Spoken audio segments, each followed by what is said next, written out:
نحمدہ ونصلی علی رسولہ الکریم، اما بعد۔ بہت سارے واقعات ہیں، دل کرتا ہے اپنے بھائیوں کو بہنوں کو سناؤں تاکہ پتہ چلے انسانیت کس چیز کا نام ہے۔ اور جب ہم عروج پہ تھے مسلمان، پوری دنیا پر طاقتور تھے، حکمرانی کرتے تھے، پوری دنیا کو تگنے کا ناچنا چاہتے تھے، تو اس وقت اخلاق کیا تھے، کردار کیا تھے، اعمال کیا تھے، تو یہ ہلکی سی جھلک کبھی کبھار دکھا دے تو ان میں آج کا واقعہ بھی ہے۔ امام اعظم رحمۃ اللہ علیہ تشریف فرما تھے، ان کے پاس ایک اماں بڑھیا آئی۔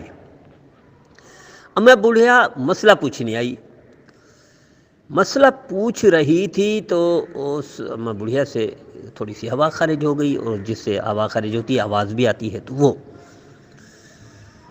اب یہ اتنی شرمندگی ہوئی کہ اس کو پسینہ آ گیا۔ امام اعظم رحمۃ اللہ فوری سمجھ گئے، تو انہوں نے فرمایا کہ بہن جی آپ زور سے بولیے، آپ کیا فرما رہی ہیں، کیا پوچھ رہی ہیں؟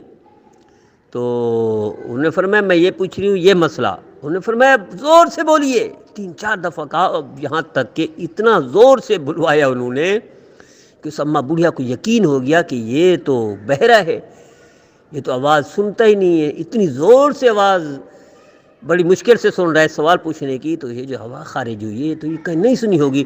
اب اس کی شرمندگی ختم ہوئی۔ اب سنیے، یہاں تک نہیں روکا انہوں نے، یہ تو کر لیا سو کر لیا۔ اس کے بعد جب تک یہ اماں بڑھیا چونکہ علاقے کی تھی، محلے کی تھی، یوں سمجھو اماں بڑھیا زندہ رہی، امام اعظم رحمۃ اللہ علیہ اس کی موت تک بہرے بنے رہے تاکہ اس کو کبھی پتہ نہ چلے اور وہ شرمندگی نہ ہو۔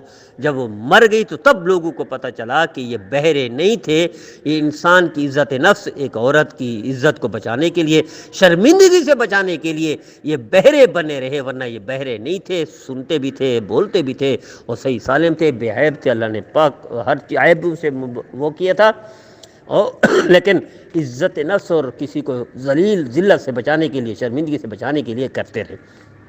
ہمارے معاشرے میں کیا ہوتا ہے، ہم موقع ڈھونڈتے ہیں کسی کو ذلیل کرنے کے لیے، شرمندہ کرنے کے لیے، کسی کو بے آبرو کرنے کے لیے، ہم موقع ڈھونڈتے ہیں کسی کو سب کے سامنے ننگا کرنے کے لیے، ہم موقع ڈھونڈتے ہیں کسی کی نگاہوں کو نیچا کرنے کے لیے، ہم موقع ڈھونڈتے ہیں کسی کو لوگوں کے سامنے ایسا کرنا کہ کسی کو منہ نہ دکھا سکے، ہم موقع ڈھونڈتے ہیں کسی کو خوار کرنے کے لیے۔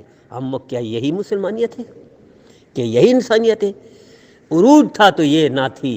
آج اس لیے ذلیل ہم اس لیے ہے کہ ہمارا کردار بھی ختم ہو گیا، ہمارے اعمال بھی ختم ہو گئے، ہمارے اندر انسانیت بھی ختم ہو گئی، مسلمانیت بھی ختم ہو گئی۔ دیکھو اسلام آیا تھا مسلمانوں کے اندر انسانیت ڈالنے۔ انسانیت کیا ہے کہ کسی کو بھی آپ شرمندہ نہ کریں، انسانیت ہو آپ کے اندر، کسی کو بھی تکلیف نہ پہنچائیں، کسی کو بھی نقصان نہ دیں، کسی کو ذلیل نہ کریں، شرمندہ نہ کریں، بے آبرو نہ کریں۔ مجھے امید ہے میرے بھائی میرے بہنیں اس واقعے سے سبق حاصل کریں گے اور موت تک خود بھی عمل کریں گے، دوسروں کو بھی کرائیں گے، اس پیغام کو خود بھی سنیں گے عمل کے نیت سے، اور اپنے دوسروں کو بھی سنائیں گے۔ میں اپنے بھائیوں بہنوں سے درخواست کرتا ہوں کہ روزانہ کے میسج آپ جس گروپ میں بھی ہیں ضرور سنیں، دوسروں کو سنائیں، اپنے خاص گروپ بنائیں جس میں آپ کی فیملی، آپ کے خاندان، آپ کے قریبی لوگ ہوں، ان کو بھی ضرور سنایا کریں۔ اللہ ہم سب کو نبی کریم صلی اللہ تعالی علیہ وسلم کی ہر سنت پر 100% عمل کرنے اور کرانے کی توفیق عطا فرمائے۔